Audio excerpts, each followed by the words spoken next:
বন্ধুরা, আমি আজকে আম ভর্তা করব। আমগুলো এখন জলের মধ্যে রেখে এগুলো আমি ধুয়ে নিচ্ছি। ধুয়ে এগুলো আমি এখন আমের ছালগুলো ফেলে দিলাম। ফেলানো হয়ে গেছে আমার। এখন আমি একটা ঘষানি নেব। এটা দিয়ে ঘষে ঘষে আমগুলো আমি ভর্তা করব। কিভাবে করতেছি সেটা দেখেন।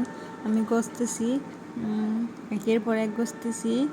দেখেন, তাড়াতাড়ি করতেছি। এগুলা তাড়াতাড়ি করলে খুব সুন্দরভাবে হয়। এখন আমি মিঠাই রাখছি, মরিচের গুঁড়া, লবণ, এগুলো দিয়ে ভর্তা করব।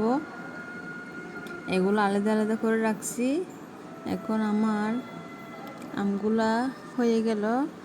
এখন আমি আটিগুলা এক পাশ করে রাখতেছি। হ্যাঁ, রাখা হয়ে গেল। এখন আমি এর মধ্যে লবণ দিয়ে দিচ্ছি। তারপর লঙ্কার গুঁড়াগুলা ছিটিয়ে দিচ্ছি। তারপর আমি মিঠাইগুলো দিয়ে দিলাম। লঙ্কার গুঁড়ো দেওয়া হলে এখন আমি মিঠাইগুলো দিয়ে দেবো এর মধ্যে।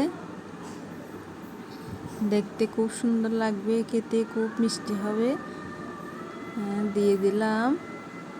আমি এখন হাত দিয়ে এগুলো মেখে নিচ্ছি। কিছু কিছু অংশ আমি একটু বড় রাখছি খেতে মজাদার হওয়ার জন্য। আমার মাখা হয়ে গেল। এখন আমি আমের আটিগুলা এর মধ্যে এখন দিয়ে মেখে ফেলবো। আটিগুলো দিয়ে দিচ্ছি এক এক করে।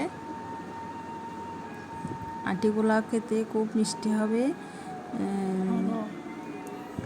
এগুলো খুব টক, তার জন্য এগুলা মেখে নিচ্ছি এখানে। খেতে খুব মজাদার। আপনারা চাইলে খুব সহজে আম ভর্তাগুলো করতে পারেন। হ্যাঁ, আমার মাখা হয়ে গেল। এখন আমি একটু টেস্ট করে দেখব। ধন্যবাদ সবাইকে। কেমন হলো বলবেন।